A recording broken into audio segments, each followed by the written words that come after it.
Chest up, shoulders back.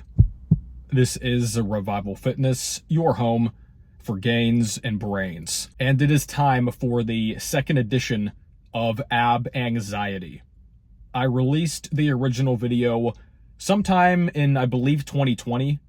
My channel was still pretty new at that point, but that video was extremely well received. I got a lot of comments from people saying that they resonated with it, they had similar experiences, and I really made that as a warning to a lot of you guys because I went through the same thing. Whenever I was a novice back in the day, I was clinging to the lean ideal, and I really handicapped my progress because of that. We're going to talk about a few things here. The first one being my current state, because as I sit here a little bit under 3 weeks out of my second show, I think I have ab anxiety. Yeah, I know. The guy who warned you about it now is dealing with it. I suppose that's how it goes. It's the way she goes. My past self warned my current self about it, but given the fact that I am a bodybuilder, I've said this before too, guys, if you're going to go very heavily into bodybuilding and even just general aesthetics, anything where you're going to be really ripped, this is pretty much unavoidable. And I have never been this lean in my life. I mean, my last show was a disaster. I didn't even get below 10% body fat by the time I was on stage. There's a number of things that went into that too. But at this point, I was just checking in the mirror. I have glute striations coming in. I've got veins all over my legs and my shoulders. If I'm pumped up to it, gets even more exaggerated. I almost have like a full six-pack. I want to get the lower two abs to really come in sharply by show day. Right now, they're sort of like halfway there. I'm pretty sure most of you guys would say that I'm ripped at this point, just on general photos. But I see some of these pictures. I just actually had a photo shoot done the other day, and I got the pictures, the previews from the photographer, and I looked at them, and I wasn't even happy. I was like, okay. You know, it's crazy, man. Like, I warned you guys about it, and I'm going through it now. But I looked at these photos, and I was like, okay, that's cool. Like, I look decent. That was my thought. Like, oh, okay, that's fine. It wasn't celebratory. It wasn't like, oh my goodness, I'm officially sub 10% body fat. I think that's unquestionable now. It was nothing really even happy. I saw a guy leaner on Instagram 3 hours ago, but whether I'm flat, whether I'm full, whether I have a pump, whether I don't, I just don't see myself as really impressive at this point. And you understand once you do this, how people just really go deeper and deeper into the rabbit hole of bodybuilding and aesthetics, especially bodybuilding, because if you compete, if you're somebody that is relatively competitive, not just with others, but especially with yourself, if you're like a perfectionist, which I would say that I am, you guys see my videos, man. I throw in all these edits and stuff that I really don't need to. I could have a lot of this content done sooner, but I won't let myself just publish a video of me talking. I always like to throw in all these little things and stuff, right? So from that aspect of it too, you just always have these reference points of the stage photos. And even if you win, if you lose, whatever the case is, you play somewhere in the middle, you get those stage pictures immediately. You're like, okay, that needs to be better. That needs to be better. Fix that, do this. Your posing routine, okay, tweak this, tweak that. There's just endless ways to improve. The core issue with bodybuilding is that the more and more you improve, basically the more unhealthy this becomes. And even naturally, guys, okay, I know people always say, oh, natural bodybuilding is healthy. It's like, bro, getting shredded repeatedly, especially for years and years, is not healthy, whether you do it naturally or enhanced. The more enhanced that you go, the more overall health risk and more damaging it's going to be. But even totally natural, cutting down to single-digit body fat, especially if you're going to do like multiple shows and you stay there for like a month or so, even longer, that's not good for anybody, bro. Bodybuilding is the antithesis of health. But if you want to be competitive, you just got to keep getting bigger and bigger. I mean, the standards out here just raise so rapidly. I might make a full video on the topic of physique inflation, because that has really taken over, and it also contributes heavily to the body dysmorphia and everything else. In terms of my mental state right now, some people have asked how you feeling. I would say loopy is the first word that comes to mind. Like, my energy's not awful. It's not good.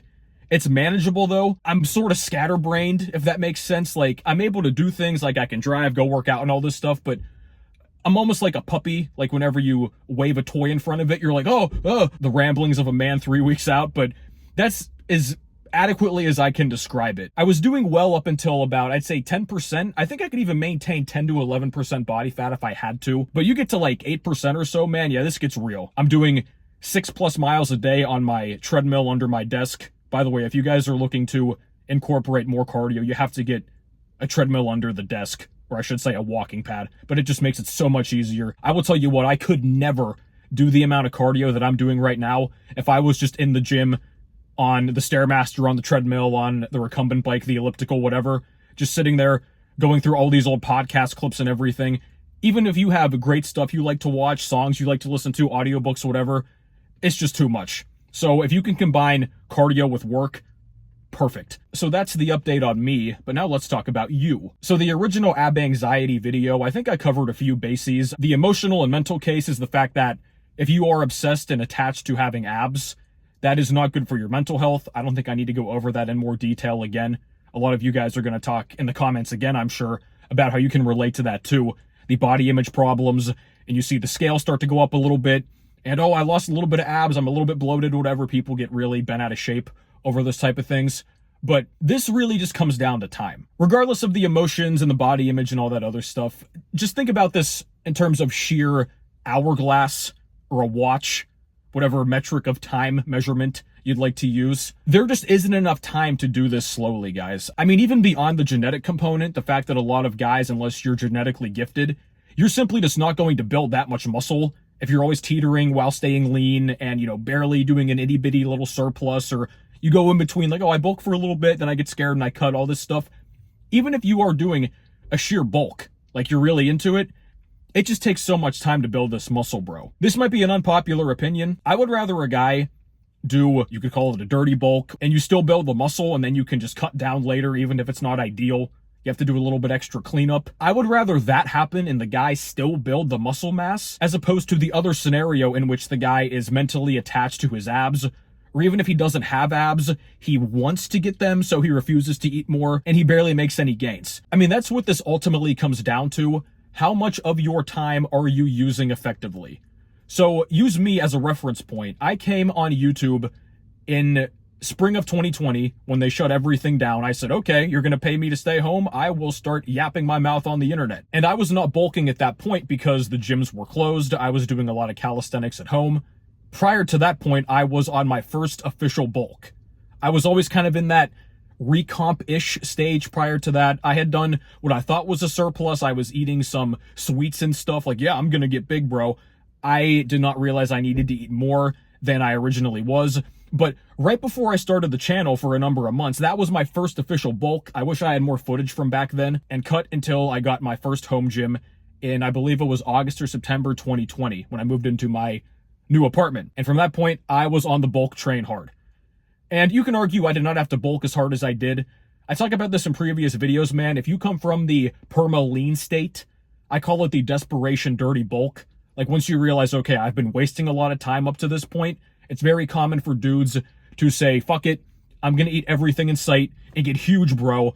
And they're going to end up gaining a lot more fat and water weight than they need to. In a way that is good mentally, just kind of getting over that fear of eating and tracking obsessively and all that stuff. That is one positive of it. But I started bulking from August or September 2020 up until, I believe, February 2022. I cut from then into July 2022 for my first show. After that, I've been bulking since then up until this year. Right after Christmas, I began this cut. And to this point, I've been cutting from January 2024 till May. My show is going to be at the end of May. Then afterward, I'm going to go into bulking once again. I mean, unless you are obese or very overweight and you kind of have that period you can cut before you go into a bulk again, which a lot of guys, even if they do cut down from those points, you're still going to have to bulk eventually.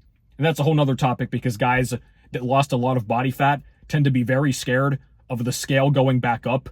Even if they've gotten lean, they have that mental hang up of like, oh, the scale's going up a little bit, I'm going to get obese again. I've seen so many comments like that. I'm sure there's going to be a lot on this video too. But in any case, man, bulking is undefeated.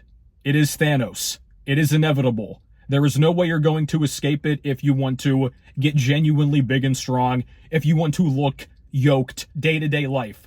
Normal shirt on, in a hoodie or a jacket, tank top, whatever it's going to be. If you want to be a big guy walking on planet Earth, you're going to have to bulk, bro. There's no way around this. And you don't have to do that, by the way. If you are happy with the otter mode physique or the Justin Bieber physique, the swimmer physique, you could even bulk for just a year or two and then just sort of maintain that after you cut following it. That's fine, bro. Do whatever you want. But to us, that's not buff. Realistically, nobody's struggling with the intermediate standards I put out. A 2-plate-a-side bench, 3-plate-a-side squat, 4-plate-a-side deadlift. Nobody struggling with those is legitimately muscular by any real metric. They could be muscular in the overall context of their progress, as in they've never been that buff. That said, in the grand scheme of the gym and lifting and bodybuilding, powerlifting, aesthetics culture, all these things that kind of morph into each other, there's not much happening there. I mentioned this in my recent video about natural potential. Even if you get to the point that you can bench, squat, deadlift 2, 3, 4 plates aside, and it's not only those, right? There's obviously other lifts that come into it. Those are just the big compound general proxies. You're probably not going to look so-called impressive unless you've got really gifted shoulders and abs and that type of thing. But compared to what you see online, especially, that's what really throws this off. Remember the physique inflation aspect? It just keeps going up and up and up, dude. Like, in real life, the government just keeps printing more and more money, and that makes everything expensive. In terms of the fitness industry, everybody just keeps getting bigger and bigger and leaner, and that makes the standards go that much higher. But unless you want to take all of the gear that Ziz was taking, even then, he still did bulk, and very cleanly, if I recall correctly. It doesn't matter, man. The IFBB pros, the biggest people, they still bulk and take extended off seasons. It doesn't matter if it's them, if it's general athletes, if it's recreational lifters, anybody. There's just no way to overcome bulking, guys. It is the most time-effective way to get what you want out of the gym. And I'm at the point now, I am dropping into the mid 150 pound range. Off the top of my head, that's probably 70-ish kilograms, I think, for the commies.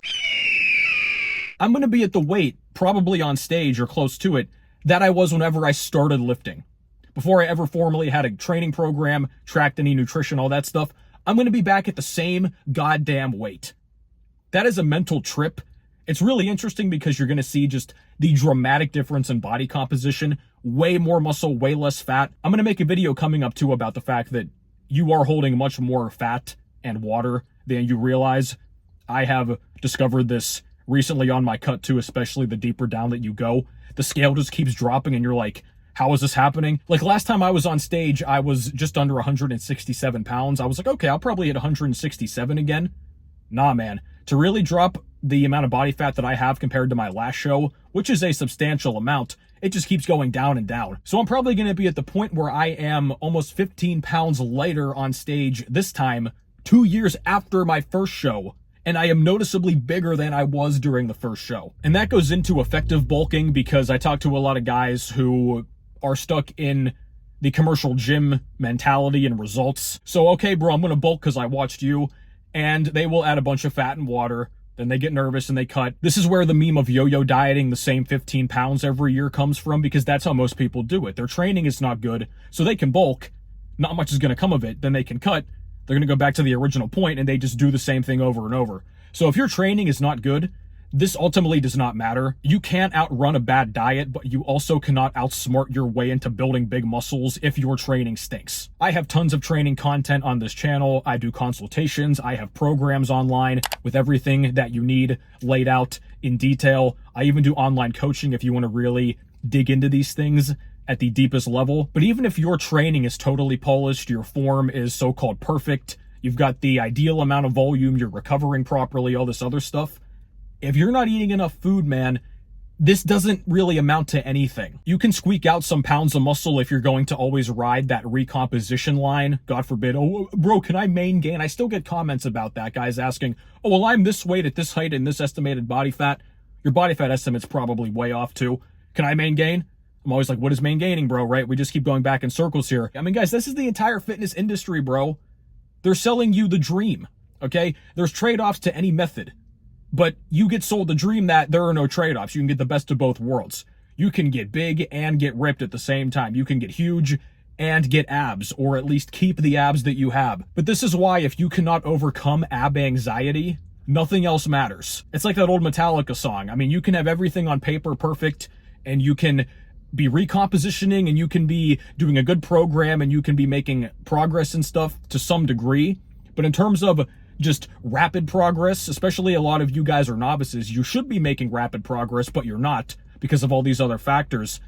There's nothing else you can do, bro. Like, you have to accept the bulk pill at some point. And it doesn't have to be a dirty bulk. That's always the dirty bulk fallacy that gets thrown at me. You tell guys to get fat, and you don't have to get to 30% body fat. Like, I never said you did. I will tell you guys this, that is one of the biggest signs of either a fraud or somebody that's just unintelligent. If you talk about bulking and their first immediate response, their visceral reaction is, you don't have to get fat to build muscle. Yeah, that person graduated summa cum laude from slip and fall school. Like, there's a reason the Mark Rippetoes of the world exist. There's a reason that high school and college coaches will just tell their guys, just keep eating. It's not always the best solution. There's more nuance to it than that, depending on the circumstance, but it is foolproof. It is going to work every single time. Even if there's more work on the back end, if you get a little bit fatter than you'd like, it might not be the most scenic path to your destination, but you're going to get to your destination. And you're also going to get there faster than the other guy that takes the winding road. And beyond the logical time component, you also can't discount the mental aspect too, and the mental health part, because if you are scared to eat and you're always restricting, and then you have a cheat day because you're starving yourself, and then you know what you're going to do, you're going to go to the gym and burn it off, and you're going to run like crazy on the treadmill and over-exercise and do too much junk volume as an attempt to compensate for that, and you end up in the same cycle. That's what so many people that restrict food too much are in. You're just constantly beating yourself up because you think you can stay leaner than you are. A lot of these issues, man, those need to be resolved too. Even if you totally stopped lifting, just as a general person, that mentality is not good for anybody. And that's why I call this phenomenon ab anxiety. A lot of people get actual anxiety from this. I mean, they will essentially be in a mental spiral if one or more of these things happen. And it's crazy too, because you're not even getting crazy results. That's the biggest kicker of all of this, bro. If you are like getting really shredded for the stage and you start to get anxious because the show's coming up, or it's like, oh, you know, I had a bad day, I got a little bit watery before the show, right? I can understand that, right? If you have a powerlifting meet in a competitive context. But a lot of you guys are just general people who go to the gym. You might call yourselves bodybuilders, even though you're not, all this other crap, right? But you're just people, man, that want to get in better shape ultimately. That's what this comes down to. And you'll have these minor fluctuations, and you guys will be losing your minds. You guys step on the scale, it goes up by 2 pounds because you ate a certain thing that made you hold more water. And you're like, oh my God, I gained 2 pounds of fat. It's like, no, not that quickly you didn't. This is ultimately about long-term trends. As we discussed, the math earlier, I've been bulking for about 80% of the time on YouTube, 20%'s been cutting. You see the overall trend? But people in the ab anxiety headspace get caught up in the minutia so much that it is not good for your progress or for the sake of your mental health. And if you can't do this, you're going to just continually be in this tailspin, potentially forever. I mean, there is no limit to how long you can go in the ab anxiety circle. It could last for 5 years, 10 years, even the rest of your life.